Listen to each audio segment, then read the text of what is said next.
Hello everyone, welcome to Chetan Bharat learning. इस video में हम लास्ट ईयर के एचसीएस के एग्जाम में जो हिस्ट्री के क्वेश्चन पूछे गए थे उन्हें डिस्कस करने वाले हैं। तो चलिए स्टार्ट करते हैं, देखते हैं लास्ट ईयर एचसीएस में कौन कौन से हिस्ट्री के क्वेश्चंस जो हैं वो पूछे गए थे। देखिए, सबसे पहले हमारे पास क्वेश्चन है रिलेटेड टू मॉडर्न हिस्ट्री। तो आपसे पहला ही जो क्वेश्चन था वो क्रोनोलॉजिकल ऑर्डर में लगाने के लिए दिया गया था। कुछ हमारे पास इवेंट्स थे, for example Kheda Satyagraha, Ahmedabad Satyagraha, Rowlatt Act Satyagraha और चंपारण सत्याग्रह। तो मॉडर्न हिस्ट्री में इजी क्वेश्चन था ये हमारे लिए। अगर आप सभी इनको ईयर वाइज देखेंगे तो चंपारण सत्याग्रह इन ईयर 1970, चंपारण के बाद होगा हमारे पास इन ईयर 1918 अहमदाबाद सत्याग्रह, और अहमदाबाद के बाद हमारे पास होगा खेड़ा सत्याग्रह। तो एक क्रोनोलॉजी हमारे पास बनेगी डी के बाद आ जाएगा बी, देन आ जाएगा ए, और सबसे लास्ट में होगा रॉलेट सत्याग्रह इन ईयर 1919, और लास्ट में आ जाएगा C. So answer will be D B A C, और D B A C answer है हमारा C option. So answer will be correct, answer will be C option जी। तो चलिए नेक्स्ट क्वेश्चन की तरफ चलते हैं। देखिए नेक्स्ट क्वेश्चन हमसे पूछा गया related to the Cripps proposal. अब ये क्रिप्स मिशन पर क्वेश्चन आ चुका है आपका, और क्रिप्स मिशन पर आपसे ये पूछा गया है कि इंडियन नेशनल कांग्रेस और मुस्लिम लीग का स्टांस क्या था। क्या इंडियन नेशनल कांग्रेस ने क्रिप्स प्रपोजल को एक्सेप्ट किया था और मुस्लिम लीग ने रिजेक्ट किया था, या इससे अपोजिट। तो देखिए सबसे पहले हमारे पास स्टेटमेंट है Indian National Congress rejected the Cripps mission या फिर Cripps proposal because Congress was not convinced with the dominion status offered by the Britishers. बिल्कुल करेक्ट स्टेटमेंट है, इंडियन नेशनल कांग्रेस ने क्रिप्स मिशन को रिजेक्ट किया था। Next देखते हैं Muslim League accepted the Cripps Mission. नहीं, गलत है, मुस्लिम लीग ने क्रिप्स मिशन जो है एक्सेप्ट नहीं किया था, क्योंकि क्रिप्स मिशन में जो पाकिस्तान की डिमांड है वो एक्सेप्ट ही नहीं हुई थी, ऐसी कोई बात ही नहीं हुई थी पार्टीशन ऑफ इंडिया की। सो फर्स्ट स्टेटमेंट हमारी करेक्ट है, सेकंड स्टेटमेंट हमारी रॉन्ग है। सो answer will be that correct statement 1 is correct, statement 2 is false. So answer will be C. चलिए नेक्स्ट स्टेटमेंट की तरफ चलते हैं। नेक्स्ट क्वेश्चन सीधा ही हमसे एंशिएंट हिस्ट्री का पूछ लिया गया, और एंशिएंट हिस्ट्री में भी मॉडर्न्स में चलते हैं, और मॉडर्न्स में हमसे क्वेश्चन पूछा गया from the Arthashastra book written by Kautilya. So देखिए Arthashastra is the treatise on the government and economics ascribe to the Kautilya the chief adviser of the Chandragupta Maurya. बिल्कुल करेक्ट स्टेटमेंट है। अब ये अर्थशास्त्र बुक के ऊपर आपसे और भी क्वेश्चंस पूछे जा सकते हैं, बिल्कुल पूछे जा सकते हैं। तो थोड़ा सा इसे समझेंगे कि अर्थशास्त्र में हमें मिलेगा क्या क्या। क्या अर्थशास्त्र में, फॉर एग्जांपल एक मैं आपके साथ चलता हूँ, क्या अर्थशास्त्र में जो चाणक्य हैं या फिर जो कौटिल्य हैं, क्या हमें वो बता रहे हैं कि जो मॉडर्न टाइम पीरियड है उसमें कोड्स होंगे। कैसे कोड्स होंगे? दो तरह के कोड्स होंगे मॉडर्न टाइम पीरियड में। एक कोड स्पेसिफिकली क्रिमिनल कोड्स होंगे, और जो दूसरे कोड होंगे वो होंगे हमारे सिविल केसेस के लिए। ऐसे काफी क्वेश्चन जो है अर्थशास्त्र से पूछे जा सकते हैं, और उन्हीं में से ही एक क्वेश्चन हमारा ये भी है जिसमें ये पूछा गया कि कौटिल्य की अर्थशास्त्र। और सेकंड स्टेटमेंट देखिए, by the 3rd century BC the economy of North India was predominantly aggregate. बिल्कुल करेक्ट स्टेटमेंट है। Land revenue had been accepted as the source of income. तो ये अगर आपने थोड़ा सा अच्छी तरह से वैदिक एज पढ़ा होगा, अर्ली वैदिक एज से जब हम लेटर वैदिक एज की तरफ चलते हैं तो ये सारी की सारी वही वाली जो हमारी चीजें हैं वो आपको देखने को मिल जाएंगी, ऐसे ही फीचर्स देखने को मिलेंगे। लैंड रेवेन्यू जो है वो अब लेना शुरू हो चुके होंगे। Kautilya refers at the length to the method of the tax collection. बिल्कुल करेक्ट स्टेटमेंट है। अर्थशास्त्र में टैक्स कलेक्शन से रिलेटेड इवन टैक्स कितने % होना चाहिए, क्या हमारे पास टैक्स जो है वो ज़्यादा होना चाहिए, और टैक्स बेस जो टैक्स पेयर्स हैं वो कम होनी चाहिए, इसके बारे में भी क्लियरली अर्थशास्त्र में बताया गया है। जो बात की जाएगी अर्थशास्त्र की तो उसमें ये बताया गया कि जो किंग है, जो राजन है, उसे मिनिमम टैक्स लेना चाहिए, और जो टैक्स पेइंग लोग होंगे, जो टैक्स बेस है, उसे ज़्यादा से ज़्यादा इंक्रीज करना चाहिए किंग के द्वारा। तो ये सारी जितनी भी प्रॉब्लम्स हैं इनके बारे में हमें अर्थशास्त्र से मिल जाएगा। तो दोनों ही हमारी स्टेटमेंट जो है वो करेक्ट है, तो इसी वजह से इसका आंसर होगा A answer. Both statement 1 and 2 are correct जी। आगे देखते हैं नेक्स्ट स्टेटमेंट। अगेन हमारे स्टेटमेंट वाइज क्वेश्चन है। तो स्टेटमेंट 1 में हमारे पास क्वेश्चन है the walls of Buddhist cave. यहाँ पर केव्स आएगा। Buddhist caves shrines were covered with the mural paintings of Buddha's narratives. जी बिल्कुल करेक्ट स्टेटमेंट है। जितने भी हमें बुद्धिस्ट केव्स मिलेंगी, फॉर एग्जांपल लेकर चलते हैं अजंता केव्स, एलोरा केव्स, तो वहाँ पर हमें बुद्धा से रिलेटेड, गौतम बुद्ध से रिलेटेड म्यूरल पेंटिंग्स मिल जाएंगी। और वो जनरली अगर उनकी थीम की बात की जाएगी तो हमें उनकी थीम में मिलेगा एज जातक स्टोरीज। जातक स्टोरीज जो हैं वो उनसे रिलेटेड हमें पेंटिंग्स मिल जाएंगी बुद्धिस्ट केव्स में। आगे देखते हैं स्टेटमेंट 2। अब स्टेटमेंट 2 स्पेसिफिकली एक टाइम पीरियड के बारे में बात की जा रही है, और स्पेसिफिकली टाइम पीरियड है हमारा पोस्ट मॉडर्न टाइम पीरियड। याद रखिएगा, पोस्ट मॉडर्न में भी ये कुशांज में या कुशांज के टाइम पीरियड में जो किंग आएंगे हमारे कनिष्क, उनके बारे में बात की जा रही है, ध्यान रखिएगा। सो देखिए, a more distant region where the tradition of Indian paintings was adopted was central Asia. तो सेंट्रल एशिया के में ही कनिष्क जो होंगे, सेंट्रल एशिया प्लस चाइना में बुद्धिज्म को प्रोपोगेट करने में किनका हाथ सबसे ज्यादा होगा, तो याद रखेंगे कनिष्क के टाइम पीरियड में सेंट्रल एशिया और चाइना में जो बुद्धिज्म जाएगी। और कौन से वाला बुद्धिज्म जो प्रोपोगेट किया जाएगा वो होगा हमारा महायाना बुद्धिज्म। वो यहाँ पे हो जाएगा हमारा महायाना बुद्धिज्म, याद रखिएगा। सो यहाँ पर देखिए, कमेंसिंग एट दी बामियान। तो बामियान बुद्धा मोस्ट फेमस किनसे रिलेटेड है, कनिष्क से रिलेटेड है। कहाँ पर मिलेगा बामियान बुद्धा, हमें अफगानिस्तान में मिलेगा। इवन अफगानिस्तान और सेंट्रल एशिया में काफी ज्यादा मोनेस्ट्रीज भी कनिष्क के टाइम पीरियड में बनाई जाएंगी जी। तो याद रखेंगे अफगानिस्तान के बाद सेंट्रल एशिया, यहाँ पर हमें काफी ज्यादा मोनेस्ट्रीज मिलेंगी, सीरीज ऑफ मोनेस्ट्रीज मिलेंगी। बिल्कुल करेक्ट स्टेटमेंट है। सो फर्स्ट स्टेटमेंट भी करेक्ट है, सेकंड स्टेटमेंट भी करेक्ट है। तो आंसर होगा हमारे पास यहाँ पर both 1 and 2 statements are true. So answer will be A ji. Next चलते हैं। नेक्स्ट हमारे पास अगेन क्वेश्चन जो है वो मॉडर्न टाइम पीरियड से पूछा गया, और मॉडर्न में भी स्पेसिफिकली अशोक से रिलेटेड पूछा गया, और अशोक में भी अशोक जो धमा वाला कंसेप्ट है उससे क्वेश्चन पूछा गया। तो इजी क्वेश्चन है एज कंपेरेटिवली। तो देखिए, धमा इन प्राकृत फॉर्म ऑफ संस्कृत वर्ड धर्मा। तो धर्मा को प्राकृत फॉर्म में हम देखेंगे तो उसका वर्ड निकलता है धमा। सो अकॉर्डिंग टू धमा, या प्राकृत वर्ड जो है, संस्कृत वर्ड जो हमारा धर्म, धर्म का मतलब क्या, मतलब ये है, मीनिंग है इसका, अकॉर्डिंग टू द कंटेक्स्ट एक यूनिवर्सल लॉ और social extension and religious order as found in the Hindu society. बिल्कुल करेक्ट है। धर्मा की अगर बात की जाएगी, डेफिनेशन दी गई है, तो इसमें कुछ भी ज्यादा डिफिकल्ट नहीं था इस हमारी स्टेटमेंट में। सेकंड स्टेटमेंट देखिए जरा। अब ये सेकंड स्टेटमेंट थोड़ी ट्रिकी स्टेटमेंट है। द टर्म धमा, जो अशोक से धमा वाला कंसेप्ट, पहले आपको क्लियर होना चाहिए कि अशोक अपना धमा वाला कंसेप्ट क्यों लेकर आए। अब देखिए जरा, अशोक से धमा वाला कंसेप्ट, जब अशोक की बात की जाएगी तो अशोक के पास कौन कौन सा एरिया है, पहले आपको वो क्लियर होना चाहिए। तो कलिंग वाले एरिया को कैप्चर करने के बाद ये बंगाल वाला एरिया अशोक के पास था, ये नीचे स्वर्णगिरी इनके पास एक प्रोविंस थी, उज्जैन वाला एरिया इनके पास था, गुजरात इनके पास था, और इधर चलते चलते अफगानिस्तान वाला एरिया भी अशोक के पास ही था।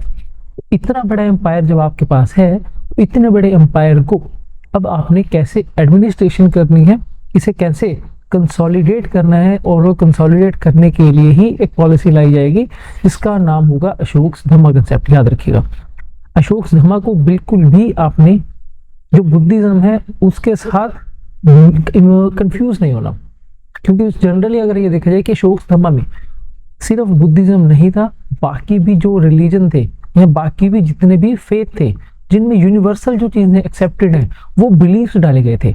अब क्योंकि इतना बड़ा एम्पायर आपके पास, बंगाल से लेके अफगानिस्तान, कश्मीर से लेके नीचे डेक्कन से थोड़ा सा नीचे स्वर्णगिरी कर्नाटक तक का एरिया आपके पास, तो इतने बड़े एम्पायर में काफी ज्यादा लोगों के बिलीफ होंगे, काफी ज्यादा लोगों का फेथ होंगे, अलग अलग लोग अपने अलग अलग तरीके से मान रहे होंगे।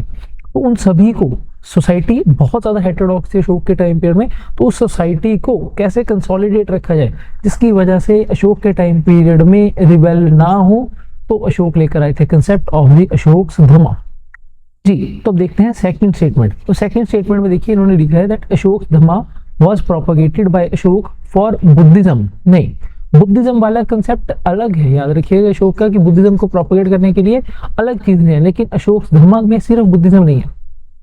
अशोक धम्मा में अलग से जो है धम्मा मात्रास ऑफिशियल्स होंगे, धम्मा मात्रास वो अपॉइंट किए जाएंगे, याद रखिएगा धम्मा मात्रास अपॉइंट किए जाएंगे, और इनके बारे में हमें अशोक के रॉक एडिक्ट से भी पता चलेगा, और आप कमेंट सेक्शन में जरूर बताएंगे कि कौन से नंबर मेजर रॉक एडिक्ट से हमें धम्मा मात्रास के बारे में पता चलेगा जी।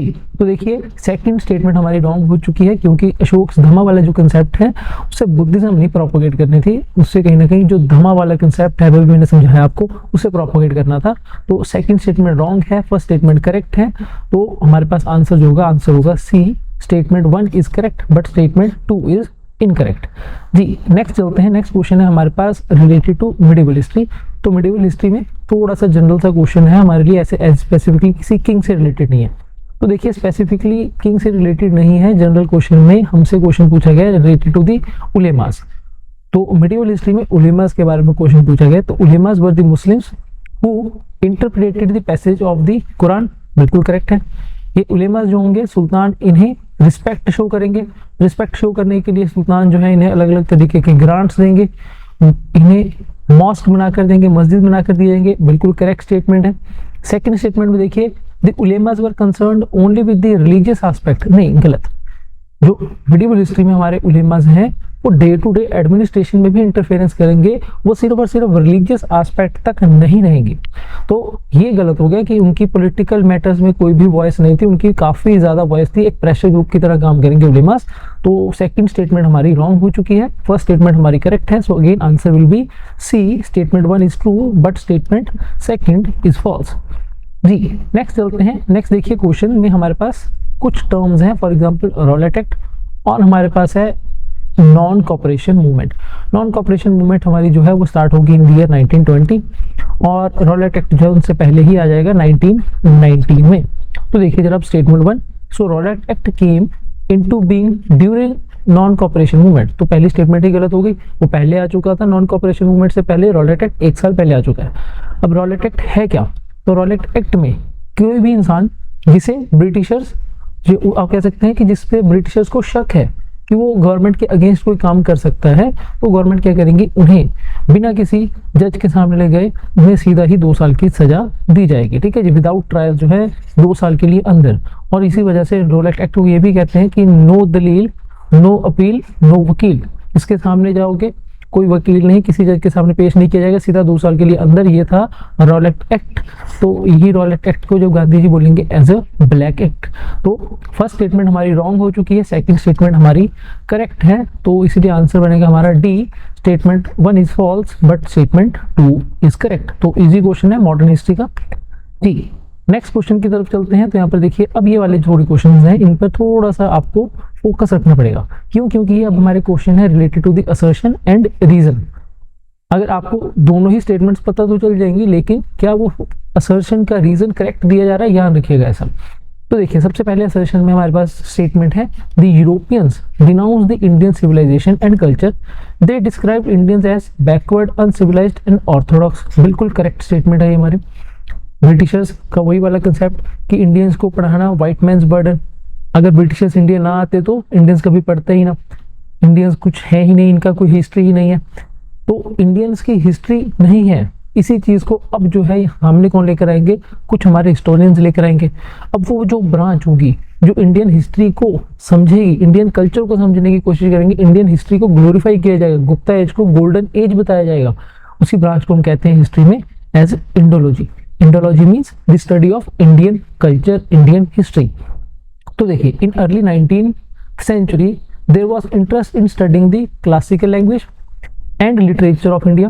The number of scholars took Indology and one of them was Max Muller. बिल्कुल करेक्ट है। अब दोनों स्टेटमेंट्स करेक्ट हैं, लेकिन ऊपर वाली स्टेटमेंट देखिए जरा असर्शन, क्या इसे इंडियंस को अनसिविलाइज्ड, इंडियंस को बैकवर्ड क्यों बोला जा रहा है, इससे क्या सेकंड वाली स्टेटमेंट क्लैरिफाई कर पा रही है? नहीं कर पा रही। दोनों स्टेटमेंट्स इंडिविजुअली करेक्ट हैं, लेकिन जो सेकंड स्टेटमेंट है वो पहली स्टेटमेंट की करेक्ट जो है एक्सप्लेनेशन नहीं दे पा रही, इसी वजह से इसका आंसर ए नहीं होगा, याद रखिए इसका आंसर होगा बी।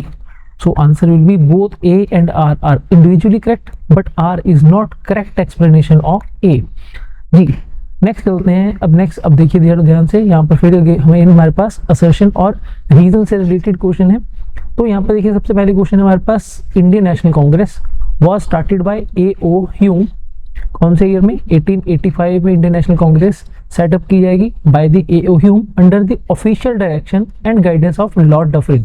बिल्कुल करेक्ट स्टेटमेंट है, लॉर्ड डफरिन ही होंगे उस टाइम पीरियड में वाइसरॉय, और उन्हीं के अंडर ही जो है गाइडेंस के अंडर जो हमारी इंडियन नेशनल कांग्रेस है ए.ओ. ह्यूम स्टार्ट करेंगे। अब फर्स्ट स्टेटमेंट को क्या सेकंड स्टेटमेंट एक्सप्लेन कर पा रही है, क्यों लॉर्ड डफरिन जो है वो इंडियन नेशनल कांग्रेस बना रहे हैं? तो यहाँ पर देखिए Indian National Congress was to provide mild, safe, peaceful, constitutional और a safety valve for rising discontent among the masses.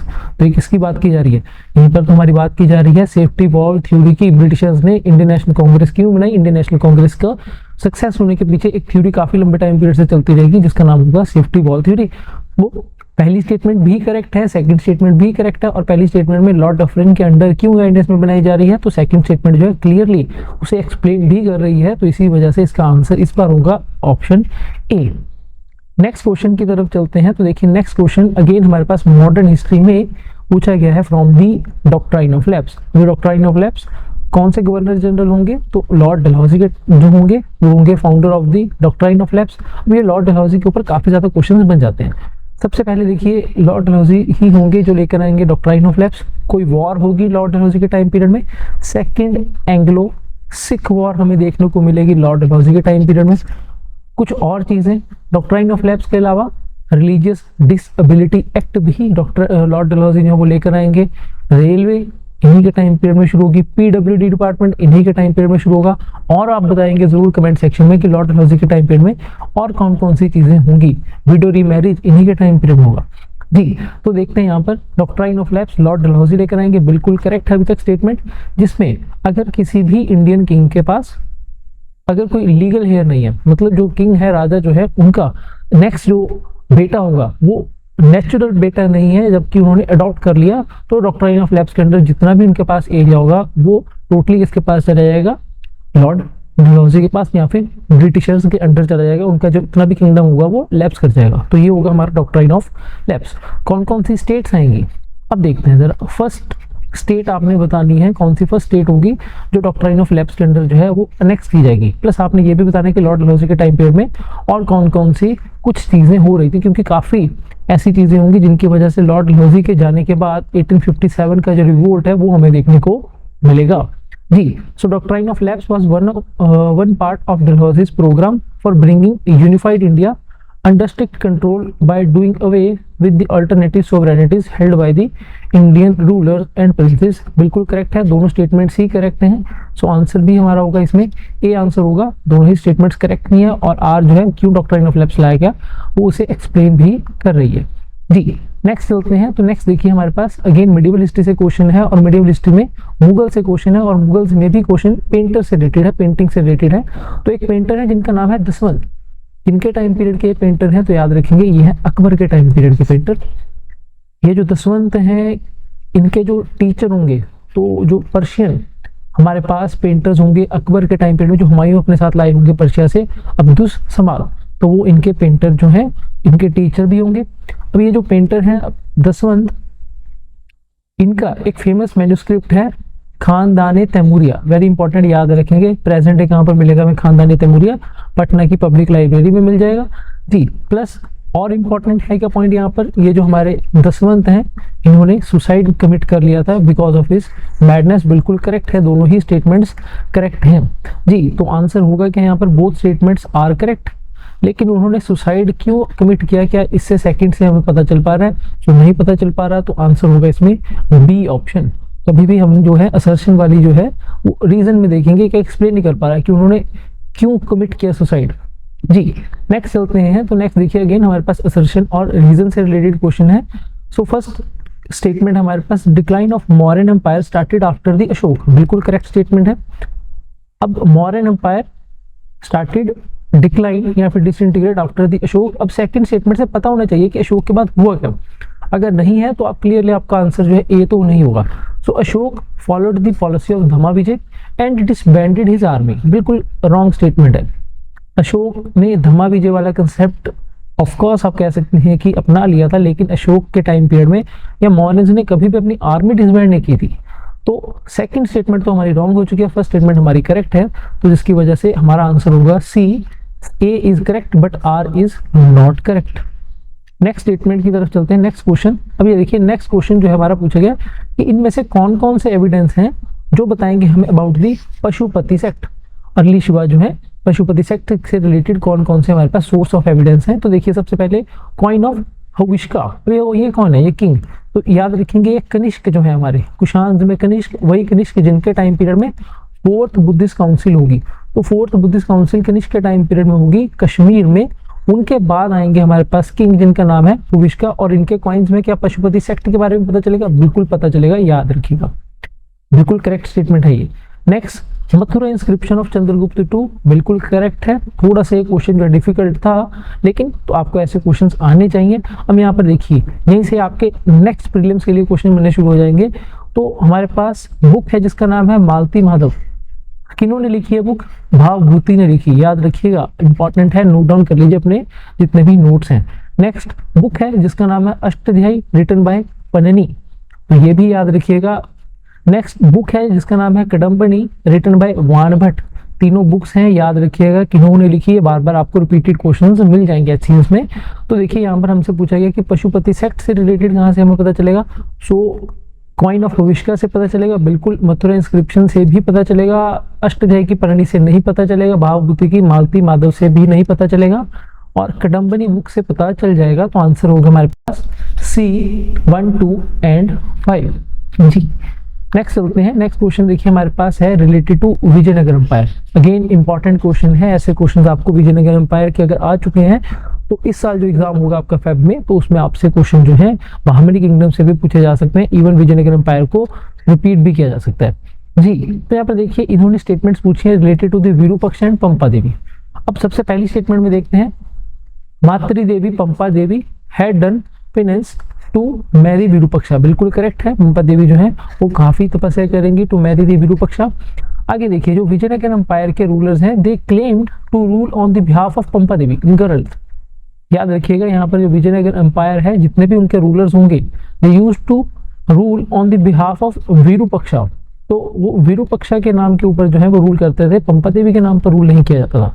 क्यों किया जाता था विरूपक्षा, क्योंकि विरूपक्षा जो थे उन्हें माना जाता था as the form of Shiva, Vishnu नहीं। ये जो हमारी फिफ्थ स्टेटमेंट है रॉन्ग है, यहाँ पर विष्णु नहीं आना चाहिए, यहाँ पर भगवान शिव आने चाहिए जी। तो थर्ड स्टेटमेंट देखिए हमारी, थर्ड स्टेटमेंट करेक्ट है, the chief deity of the Vijayanagar empire was Virupaksha, क्योंकि उन्हीं के नाम के ऊपर तो रूल किया जा रहा है ना जी। फोर्थ स्टेटमेंट देखिए, normally the name of Shri Virupaksha, Shri Virupaksha was mentioned in the Kannada script in the royal orders, बिल्कुल करेक्ट है। तो कौन कौन सी स्टेटमेंट्स हमारी करेक्ट हैं, 1, 3 और 4 करेक्ट हैं, तो आंसर होगा हमारा यहाँ पर सी। यहाँ पर विष्णु नहीं आना चाहिए, यहाँ पर शिव आना चाहिए, और यहाँ पर पंपा देवी की जगह यहाँ पर विरूपक्षा आना चाहिए सेकंड स्टेटमेंट में जी। नेक्स्ट क्वेश्चन देखिए जरा, नेक्स्ट क्वेश्चन है हमारा, थोड़ा सा लेंथी क्वेश्चन था, लेकिन ऐसे क्वेश्चंस जनरली आपसे कम पूछे जाते हैं। ये थोड़ा डिफिकल्ट लेवल आप कह सकते हैं कि एचएस में थोड़ा इंक्रीज किया गया था लास्ट टाइम, तो उसकी वजह से ऐसे क्वेश्चंस आपको मिलेंगे। तो स्टेटमेंट 1 देखिए, तो स्टेटमेंट 1 में हमारे पास है गणेश शंकर विद्यार्थी, क्या ये गणेश शंकर विद्यार्थी एक मैगजीन लिखते हैं, प्रताप, बिल्कुल करेक्ट है। और इसी प्रताप मैगजीन में ये बता रहे हैं किनके बारे में, महाराणा प्रताप के बारे में। तो बहुत लंबी स्टेटमेंट थी, याद रखेंगे कि ये सारी की सारी स्टेटमेंट करेक्ट है। पहली बात उन्होंने ये बताया था कि स्टेटमेंट की अगर महाराणा प्रताप जो इंडिया की जगह यूएसए में होते या फिर वो इटली में होते तो उनका दर्जा जो है महाराणा प्रताप का ज्यादा हाई होता है एज कम्पेयर टू इंडिया। लेकिन यहाँ पर गलती कहाँ पर हुई इस क्वेश्चन में, तो देखिए यहाँ पर छोटी गलती होती है, हमेशा छोटी गलती पकड़ा कीजिए। तो स्टेटमेंट 2 देखिए जरा, जो हमारे गणेश शंकर विद्यार्थी हैं यही मैगजीन लिखते हैं प्रताप, लेकिन ये राजस्थान से नहीं लिखते, ये कानपुर से लिखते हैं, कानपुर की मैगजीन है ये प्रताप, राजस्थान की मैगजीन नहीं है। अब आपको थोड़ा सा कंफ्यूज करने के लिए उन्होंने राजस्थान इसीलिए डाला क्योंकि महाराणा प्रताप की बात की जा रही थी जी। तो इसी वजह से हमारी सेकंड स्टेटमेंट हो जाएगी रॉन्ग और फर्स्ट स्टेटमेंट है करेक्ट, तो जिसकी वजह से हमारा आंसर हो जाएगा C, statement 1 is correct and statement second is incorrect. चलिए आगे देखते हैं। नेक्स्ट अगेन हमारे पास क्वेश्चन आ चुका है फ्रॉम दी मॉडर्न हिस्ट्री। तो मॉडर्न हिस्ट्री से क्वेश्चन देखिए, सबसे पहले statement 1, in spite of the opposition from the Jinnah in 1937 से लेकर 39, अभी 1937 में कुछ हुआ था, तो 1937 में होंगे हमारे इलेक्शंस। तो वही 1937 के इलेक्शन जिसकी वजह से जो है ऑलमोस्ट कुछ टाइम पीरियड के लिए 1939 तक, जब तक सेकेंड वर्ल्ड वॉर स्टार्ट नहीं होगी, कांग्रेस जो है मेजॉरिटी में रहने वाली है जी। इसी टाइम पीरियड में हम देखते हैं काफी ज्यादा जो है कांग्रेस की तरफ से एक्ट पास करने की कोशिश की जाती है, लोगों को रिफॉर्म्स देने की बात भी की जाती है ठीक। तो यहाँ पर देखते हैं first statement, in spite of the opposition from the Jinnah in 1937-39, the Congress did not stop singing Vande Mataram in the legislative councils, बिल्कुल करेक्ट बात है। लेजिस्लेटिव काउंसिल्स में कांग्रेस की तरफ से वंदे मातरम ही गाया जा रहा था और ऑपोजिशन जो है फॉर एग्जांपल मुस्लिम लीग वो इसका विरोध भी कर रही थी। सेकंड स्टेटमेंट देखिए, अब ये सेकंड स्टेटमेंट बहुत इजी स्टेटमेंट थी, आप इसे से इजीली आंसर भी कर सकते थे। Sir Syed Ahmad Khan said first he fought for the Congress, नहीं, याद रखिएगा जो सर सैयद अहमद खान है ये कभी भी कांग्रेस के लिए नहीं लड़े हैं, ये हमेशा ही कांग्रेस के अगेंस्ट थे। तो एक साइड पर थी देवबंद मूवमेंट और दूसरी साइड पर थी सर सैयद अहमद खान की मूवमेंट। सर सैयद अहमद खान वही थे जिन्होंने माओ कॉलेज, मोहम्मदियन एंग्लो कॉलेज जो है वो ओरिएंटल कॉलेज है वो बनाया था, वो आगे जाके हमारी यूनिवर्सिटी के रूप में भी बनेगा, तो याद रखेंगे। तो एक साइड पर हमारी देवबंद मूवमेंट थी और दूसरी साइड पर हमारे पास सर सैयद अहमद खान की मूवमेंट थी। तो ये जो सर सैयद अहमद खान है इनकी आइडियोलॉजी आपको याद रखनी होगी कि ये चाहते थे कि ज्यादा से ज्यादा जो मुस्लिम्स हैं उन्हें मॉडर्न एजुकेशन दी जाए। On the other hand Deoband movement में मॉडर्न एजुकेशन की बात नहीं की गई और सर सैयद अहमद खान जो है हमेशा ही कांग्रेस के अगेंस्ट थे। तो कांग्रेस के जो अगेंस्ट होंगे, जो सर सैयद अहमद खान के अगेंस्ट होंगे, तो उनके अगेंस्ट है देवबंद मूवमेंट, तो कांग्रेस को हमेशा ही सपोर्ट देवबंद का मिलेगा rather than sir Syed Ahmad Khan जी। So he first fought for the Congress, गलत हो गया ना, उन्होंने कभी कांग्रेस के लिए लड़ाई ही नहीं की। Next he will fight for the unity for the India, तो स्टेटमेंट हमारी सेकंड रॉन्ग हो गई है, फर्स्ट स्टेटमेंट ही करेक्ट है, सेकंड स्टेटमेंट रॉन्ग है। सो answer will be first statement is correct, second is incorrect, so answer will be C. Next चलते हैं। नेक्स्ट देखिए अगेन हमारे पास क्वेश्चन जो है पोस्ट मॉडर्न में कनिष्क से रिलेटेड आ गया। अब कनिष्क इनकी तो कैपिटल ही है पेशावर, ठीक है जी। अब पेशावर का एंशिएंट नेम भी आपको बताना पड़ेगा, कमेंट सेक्शन में जरूर बताइएगा पेशावर का एंशिएंट नेम। और एक छोटा सा क्वेश्चन और, कनिष्क के टाइम पीरियड में जो कुशान्स हैं उनकी दो कैपिटल्स होंगी, एक कैपिटल तो मैंने आपको बता दी है अभी पेशावर, सेकंड कैपिटल का नेम आपने जरूर बताना है जी। तो Kanishka built a stupa and the vihara at the Peshawar, बिल्कुल करेक्ट है स्टेटमेंट। नेक्स्ट देखिए statement 2, Buddha and Kanishka in excavations of the stupa and viharas of the Peshawar, idols of Kanishka and Buddha were found not of the Brahma and Indra, नहीं ऐसा कुछ नहीं है। जो कुशान्स, अब ये कुशान्स हैं कौन, इन कुशान्स को हम कोई ट्राइब से जानते हैं, तो इन्हें के ट्राइब का नाम है यूची ट्राइब्स। अब ये जो यूची ट्राइब्स हैं ये जब इंडिया में आएंगी तो कहीं ना कहीं ये फॉरेन इन्वेडर्स हैं। फॉरेन इन्वेडर्स को इंडिया में आकर सबसे पहले एक लेजिटिमेसी प्रोवाइड चाहिए, तो वो लेजिटिमेसी प्रोवाइड कैसे की जाएगी, तो वहाँ पर अलग अलग तरह के रिचुअल्स प्रोवाइड किए जाएंगे। वो रिचुअल्स कौन प्रोवाइड करेंगे, वो कहीं ना कहीं हमारे जो ब्राह्मणिकल रिलीजन में फॉर एग्जाम्पल हिरण्यगर्भ जैसे रिचुअल्स हैं वो परफॉर्म किए जाएंगे। तो जो अर्ली कुशान्स होंगे, जो कनिष्क से पहले वाले, फॉर एग्जाम्पल जो इनके फाउंडर होंगे कुशान्स के, कैडफसिस वन, वो शिव भगवान को मानते होंगे, वो विष्णु भगवान को मानते होंगे। तो इसी वजह से अगर हमें आइडल्स मिल रहे हैं तो ऐसा नहीं होगा कि सिर्फ गौतम बुद्ध के आइडल मिलेंगे, बुद्धिज्म से रिलेटेड ही आइडल्स मिलेंगे और हमें ब्रह्मा और इंद्र के आइडल्स नहीं मिलेंगे, ऐसा नहीं होगा, याद रखिएगा। तो सेकंड स्टेटमेंट हमारी रॉन्ग है, फर्स्ट स्टेटमेंट करेक्ट है, तो जिसकी वजह से आंसर हो जाएगा हमारा C option. Statement 1 is correct but statement 2 is false. Next चलते हैं। नेक्स्ट देखिए हमारे पास अगेन क्वेश्चन जो है एंशिएंट हिस्ट्री से पूछा गया है और एंशिएंट हिस्ट्री में भी पोस्ट गुप्ता हर्षवर्धन के टाइम पीरियड से हमारे पास ये क्वेश्चन पूछा गया था। तो देखिए स्टेटमेंट 1 में आपसे पूछा गया है Kanchipuram was the famous city of south India, किस चीज के लिए फेमस थी कांची, बाद में तो सिल्क के लिए हो जाएगी, लेकिन कांची जो थी कैपिटल थी पल्लव्स की, it was the centre of education, बिल्कुल करेक्ट है। कांची में ही मिलेंगी आपको काफी ज्यादा घाटिकास। अब ये घाटिकास क्या थी, तो ghatikas was the centre of learning, याद रखिएगा। तो बहुत ज़्यादा मशहूर थी, आप कह सकते हैं फेमस थी कांची, किस चीज़ के लिए, इसी चीज़ के लिए फेमस थी कि यहाँ पर बहुत ज़्यादा लोग हैं, फिलोसफर्स बैठे हैं। और पोस्ट मॉडर्न की जब बात कर रहे हैं तो हर्षवर्धन के टाइम पीरियड में एक चाइनीज ट्रैवलर भी आएंगे जिनका नाम होगा ह्यूनसेंग, और वो ह्यूनसेंग जो हैं वही पहुंचेंगे, साउथ इंडिया भी जाएंगे, और वो साउथ इंडिया कौन से एरिया में पहुंचेंगे, तो वो जाएंगे कांची में जी। सो कांची फेमस स्कॉलर जैसे कि मयूर वर्मन, बिल्कुल करेक्ट है। जैसे कि यहाँ पर देखिए ह्यूनसेंग, तो ह्यूनसेंग भी पहुंचने वाले हैं साउथ इंडिया में, और उनके अलावा दिगनाग, ये सब जो है यहाँ पर मिलेंगे हमें, ये कांची के ही फेमस स्कॉलर्स हैं। दोनों ही स्टेटमेंट्स करेक्ट हैं, याद रखिएगा। So answer will be A, both 1 and 2 statement are true जी। नेक्स्ट चलते हैं। नेक्स्ट क्वेश्चन है हमारा रिलेटेड टू मुगल से क्वेश्चन पूछ लेगा, मिडिवल हिस्ट्री से क्वेश्चन है, क्योंकि एक दिल्ली सल्तनत से क्वेश्चन है और एक औरंगजेब से रिलेटेड क्वेश्चन है। सबसे पहले देखिए स्टेटमेंट सेकंड। सो कुतुबुद्दीन ऐबक के टाइम पीरियड में ही कुव्वतुल इस्लाम जो है मॉस्क बनाया जाएगा दिल्ली में, बिल्कुल करेक्ट स्टेटमेंट है। इसके अलावा कुछ और भी बनाया जाएगा कुतुबुद्दीन ऐबक के द्वारा, तो कुतुबुद्दीन ऐबक के द्वारा जो है फॉर एग्जांपल कुतुब मीनार बनाया जाएगा, 2.5 दिन का झोपड़ा बनाया जाएगा, कुव्वतुल इस्लाम मॉस्क बनाया जाएगा। और देखिए औरंगजेब के टाइम पीरियड में Aurangzeb constructed the Quwwatul Islam mosque by demolishing the Chintamani temple. अब ये चिंतामणि टेम्पल है कहाँ पर, तो ये हमारा टेम्पल है अहमदाबाद में। तो अहमदाबाद के चिंतामणि टेम्पल उसे डिमोलिश करने के बाद औरंगजेब के टाइम पीरियड में क्या कुव्वतुल इस्लाम मॉस्क बनाया जाएगा, बिल्कुल करेक्ट स्टेटमेंट है। दोनों करेक्ट स्टेटमेंट है, याद रखिएगा। तो पहला जो है दिल्ली में बनाया गया, ये वहां पर इन्होंने कोई भी लोकेशन नहीं दी, तो आप लिख सकते हैं अहमदाबाद में जी। तो बोथ स्टेटमेंट्स आर करेक्ट, तो आंसर हो जाएगा ए। नेक्स्ट हमारे पास देखिए, नेक्स्ट अगेन विजयनगर एम्पायर से क्वेश्चन है। तो विजयनगर एम्पायर की कैपिटल, तो कैपिटल लिखनी थी यहाँ पर और आंसर आपका इजीली आ भी जाता। तो देखिए यहाँ पर सबसे पहले स्टेटमेंट है temples of Virupaksha and Pampa देवी। ये वही विरूपाक्षा है जिन्हें चीफ डाइटी माना जाएगा, जिनके नाम के ऊपर जो है on the behalf of Virupaksha जो है विजयनगर एम्पायर के जो किंग है वो रूल करने वाले हैं। और विरूपाक्षा के साथ मैरिज करने के लिए बहुत तपस्या की थी पंपा देवी ने। और ये विरूपाक्षा जो है भगवान शिव के अवतार माने जाते हैं, याद रखिएगा, भगवान विष्णु से रिलेटेड नहीं है। So temples of Virupaksha and Pampa Devi were built by choosing a beautiful place like Vijayanagar, नहीं लाइक हम्पी। तो ये टेम्पल मिलेंगे हमें कहाँ पर, विरूपाक्षा और पंपा देवी के हम्पी में मिलने वाले हैं। तो फर्स्ट स्टेटमेंट हमारी रॉन्ग है। सेकंड देखिए, Vijayanagar rulers adopted the earlier tradition. Earlier tradition में यहाँ पर टेम्पल बिल्डिंग की बात की जा रही है। कौन सी टेम्पल बिल्डिंग स्टाइल होगा यहाँ पर, द्रविडियन स्टाइल जो है विजयनगर वाले अपनाएंगे। लेकिन द्रविडियन स्टाइल में काफी ज्यादा इनोवेशन की जाएंगी विजयनगर एम्पायर के द्वारा। अगर आप देखेंगे थोड़ा सा जाकर मीनाक्षी टेम्पल देखेंगे, तो मीनाक्षी टेम्पल आपके पास एक इजी एग्जाम्पल है।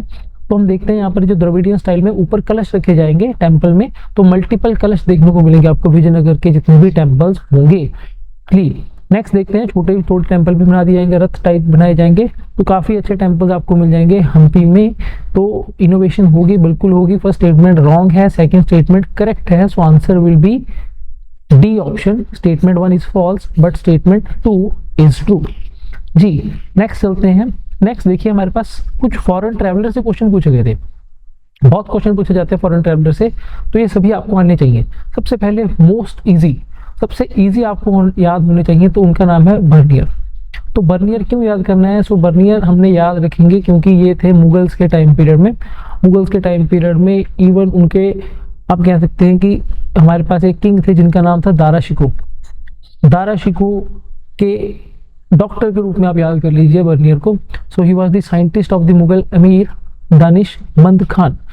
नेक्स्ट देखते हैं, इनके अलावा और हमारे पास है टवर्नियर। अब ये भी आपने याद रखना है, टवर्नियर क्यों इंपॉर्टेंट है, क्योंकि ये आएंगे इंडिया 6 बार आएंगे। इंडिया जा रहे हैं, इंडिया जा रहे हैं, वापस आए, तो टोटल 6 बार इंडिया वापस आएंगे टवर्नियर। नेक्स्ट देखते हैं, हमारे पास एक फॉरेन ट्रैवलर है मिनुकी। तो ये जो है एक बार इंडिया आएंगे और कभी वापस नहीं जाने वाले, तो इसी में कंफ्यूजन होती है। तो टवर्नियर आप याद रखेंगे कि 6 बार इंडिया आएंगे जाएंगे, तो इसी से हमारा आंसर भी बन जाएगा। तो यहाँ पर देखिए जरा, हमारे पास फोर्थ ऑप्शन जो है वो जाएगा बी में। तो फोर्थ ऑप्शन बी में, सो आंसर यहाँ पर आ जाएगा डी। सो डी ऑप्शन जो है हमारा आंसर बनेगा। तो ये जितने भी हमारे फॉरेन ट्रैवलर्स हैं, for example Ibn Battuta, Barbosa, Domingo Paes, Abdul Razzaq, तो ये कौन कौन सी कंट्री से आए, कौन से किंग के टाइम पीरियड में आएंगे, ये याद जरूर रखिएगा। ऐसे क्वेश्चंस आप इजीली HCS 2020 जो 4 में आपका फेब विलियम्स होगा उसमें पूछे जा सकते हैं। उनके ऐसे क्वेश्चंस आ रहे हैं, तो आपको जितने भी फॉरेन ट्रैवलर्स हैं, ह्यून सेंग कब आएंगे, फाहियान कब आएंगे, इटसिंग कब आएंगे, ये पता होनी चाहिए।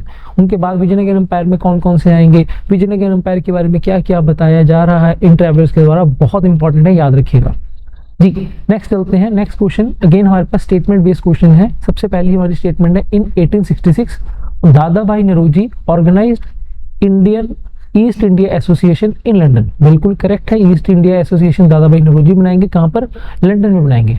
लंदन में क्यों बनाएंगे, जिससे जो ब्रिटिशर्स हैं उन्हें पता चले कि जो ईस्ट इंडिया कंपनी इंडिया में कर रहे हैं, या जो ब्रिटिशर्स इंडिया में बैठे हैं, इंडियंस की प्रॉब्लम है क्या, वो लंदन के लोगों तक पहुंचाने के लिए दादा भाई नौरोजी ने ईस्ट इंडिया एसोसिएशन जो है वो लंदन में बनाई। अभी कांग्रेस नहीं बनी, कांग्रेस जो आगे जाकर 1885 में बनेगी जी। तो वहां पर देखिए ईस्ट इंडिया एसोसिएशन में किया क्या दादा भाई नौरोजी ने, तो उन्होंने he showed the poverty and the economic backwardness of India was not inherit, कि हमें गरीबी अपने आप नहीं, पहले से गरीब नहीं था हम, हमारी गरीबी क्यों है, वो ब्रिटिशर्स की वजह से है, एक कॉलोनियल रूल की वजह से हम गरीब हैं, क्योंकि ब्रिटिशर्स जो हैं इंडिया से बड़े लेवल के ऊपर जो है ड्रेन ऑफ वेल्थ कर रहे हैं। तो इसी से रिलेटेड दादा भाई नौरोजी की एक बुक भी है, क्या आप सभी बच्चों को वो बुक के बारे में पता है? तो जरूर कमेंट सेक्शन में बताइएगा कि वो कौन सी बुक है जिससे बारे में ये पॉवर्टी इकोनॉमिक कंडीशन के बारे में बताया जाएगा। जी, तो दोनों स्टेटमेंट्स करेक्ट हैं, सो आंसर भी इजी हो गया हमारा। Both statements 1 and 2 are correct, so answer will be A. Next चलते हैं। नेक्स्ट देखिए हमारे पास क्वेश्चन है अगेन, अब फिर से थोड़ा ध्यान दीजिएगा, स्टेटमेंट वाले क्वेश्चन नहीं है, अब ये असर्शन और रीजन में आगे वापस हम असर्शन और रीजन में क्वेश्चन आ चुके हैं। तो देखिए यहाँ पर सबसे पहले हमारे पास स्टेटमेंट है, in the message to Indian Labour Journal in 1933, नवंबर में 1933 में इंडियन लेबर जनरल में जवाहरलाल नेहरू जी ने एम्फेसिस दिया on the social and national struggles were basic and that in neither should be compromise be made. ठीक है जी, नेक्स्ट देखते हैं reason. Reason, he urged the workers to play vital role in anti imperialist struggle. बिल्कुल अब समझ आया। अब interior इसके बारे में बताया जा रहा है। पहले तो आपने जनरल पढ़ना है इंडियन लेबर, इंडियन लेबर की वर्किंग क्लास जो है उसे बताया जा रहा है कि आपने एक बड़ा रोल प्ले करना है। अगर आप बड़ा रोल प्ले नहीं करोगे तो हम ब्रिटिशर्स को कभी निकाल ही नहीं सकते। दोनों स्टेटमेंट्स ऑल्दो करेक्ट हैं स्टेटमेंट्स। अब ये वाला जो क्वेश्चन है थोड़ा इसका डिफिकल्टी लेवल हाई था, क्योंकि ऐसे क्वेश्चंस ये जनरल जो है जनरली हमने नहीं, आप कह सकते हैं कि आपको मिलेंगे, थोड़ा सा डिफिकल्टी लेवल हाई था। लेकिन अगर थोड़ा ध्यान से देखेंगे असर्शन और रीजन के हिसाब से तो आप समझ जाएंगे कि ये बिल्कुल सही बात की जा रही है। सो answer will be A option, both A and R are correct और R is the correct explanation of A. Next हमारे पास जो क्वेश्चन है वो है related to the subsidiary alliance. Again modern history से क्वेश्चन है सब्सिडरी अलायंस, और उससे पहले हम डॉक्ट्राइन ऑफ लैप्स कर चुके हैं। So doctrine of lapse Lord Dalhousie के साथ एसोसिएटेड है, और ऑन द अदर हैंड हमारे पास जो सब्सिडरी अलायंस है ये है हमारे पास लॉर्ड वेलेस्ली। तो यहाँ पर कुछ कंडीशंस बताई गई हैं, कौन सी टर्म्स एंड कंडीशन जो है एक इंडियन जो किंग है उन्हें माननी पड़ेंगी इन दी सब्सिडरी अलायंस। देखते हैं सबसे पहले, the Britishers would be responsible for protecting the king internally as well as externally, बिल्कुल करेक्ट है। सेकंड स्टेटमेंट देखें, in the territory of the ally, या फिर जो किंग होंगे Indian king, British armed contingent would be station, और उसके जितने भी मेंटेनेंस है वो पैसे जो है वो राजा ही देगा, बिल्कुल करेक्ट है सेकंड स्टेटमेंट भी। थर्ड स्टेटमेंट देखिए, द अलाय वो जो इंडियन किंग होगा would enter into agreements with other rulers और engage in warfare only after the permission of Britishers, बिल्कुल करेक्ट है। ब्रिटिशर्स के परमिशन के बिना वो राजा कुछ भी नहीं कर सकता, उसने अपनी सोवरेनिटी ही दे दी। जब उसने सोवरेनिटी ही दे दी तो फोर्थ स्टेटमेंट जरा पढ़िए कि जो इंडियन रूलर होंगे may walk away from the alliance any time, वो राजा जब मर्जी बोलेगा कि अब मैं सब्सिडी अलायंस का पार्ट नहीं, ऐसा नहीं हो सकता। तो ऐसा कभी भी नहीं ब्रिटिशर्स लिखवाएंगे सब्सिडी अलायंस में टर्म्स एंड कंडीशन है कि जब मर्जी चले जाना, ऐसे नहीं जा सकते आप। तो हमारी स्टेटमेंट जो है 1, 2 and 3 करेक्ट है, इसी वजह से आंसर होगा सी आंसर है इसका जी। नेक्स्ट देखते हैं। नेक्स्ट देखिए हमारे पास जो क्वेश्चन है वो अब सीधा ही आपसे ईयर्स पूछ लिए गए। अब ईयर्स नहीं याद होंगे, तो ईयर्स ना याद होने के कारण आप क्या कर सकते हैं, कुछ एक्ट्स याद कर लीजिए। सबसे अच्छा तरीका है एक्ट्स याद कर लीजिए। तो देखिए सबसे पहले सुप्रीम कोर्ट कैलकाटा में बनाया जा रहा है, तो ये तो सारी की सारी प्रोविजंस हैं 1773 रेगुलेटिंग एक्ट के। तो ये जो सुप्रीम कोर्ट है ये कब बनाया जाएगा, 1773 के बाद। नेक्स्ट देखिए 1774 में कॉर्नवालिस, लॉर्ड कॉर्नवालिस जो है वो कोड एनेक्ट कर रहे हैं, तो ये बनाया जाएगा लॉर्ड कॉर्नवालिस का जो कोड है 1793 में जी। बॉम्बे से लेकर ठाणे तक जो है रेलवे लाइन, अब ये रेलवे लाइन जाएगी हमारी 1853। फर्स्ट रेलवे आप याद कर सकते हैं लॉर्ड डलहौजी के टाइम पीरियड में, तो ये लॉर्ड डलहौजी का ही टाइम पीरियड चल रहा है 1853 वाला। ऑलमोस्ट 1856-57 तक जो है हमारे लॉर्ड डलहौजी रहने वाले हैं, और मद्रास हार्बर फिर अकेला ही बचेगा, तो वो हो जाएगा हमारा 1881 में। तो देखिए अभी आंसर कौन सा बनेगा, सो ए के पास हमारा आ जाएगा 2, तो ए के पास 2, ये आ गई 2 स्टेटमेंट्स, और उसके बाद हमारे पास है सी आ जाएगा 4, सो आंसर होगा यहाँ पर हमारा C. So 2, 1, 4, 3, so answer will be C option जी। तो ये थे हमारे लास्ट ईयर जो आपका एचसीएस प्रीलिम्स हुआ है उसमें जितने भी हिस्ट्री के क्वेश्चन पूछे गए। तो आप देख सकते हैं कि कुछ क्वेश्चंस तो काफ़ी इजी हैं, ऑन दी अदर हैंड कुछ तो ऐसे क्वेश्चंस भी हैं जिनका थोड़ा सा डिफिकल्टी लेवल जो है वो हाई है। तो इस अकॉर्डिंग आपने अपनी स्ट्रेटेजी बनानी है। अगर आप पहले से ही फैक्चुअल काफ़ी डेटा जो है तैयार कर चुके हैं, पहले भी आपने रिवाइज कर चुके हैं, तो अब आप समझ चुके होंगे कि आपने उसमें कौन कौन सी चीज़ें ऐड ऑन करनी है। फॉर एग्जाम्पल अगर हम थोड़ा सा इसका एनालिसिस ही करेंगे तो जो सोशल रिलीजियस मूवमेंट्स हैं, फॉर एग्जाम्पल राजा राम मोहन रॉय वाली या फिर जो सत्य शोधक समाज जैसी हैं, वैसी कोई भी क्वेश्चन नहीं पूछा गया। अब पूछा नहीं गया तो हो सकता है कि इस साल आपसे पूछा जाए, तो उस अकॉर्डिंग जो है थोड़ा सा आपने क्या करना है, अपनी प्रेपरेशन जो है साथ में बना के रखनी है। तो मिलते हैं फिर नेक्स्ट वीडियो में, तब तक के लिए थैंक यू वेरी मच।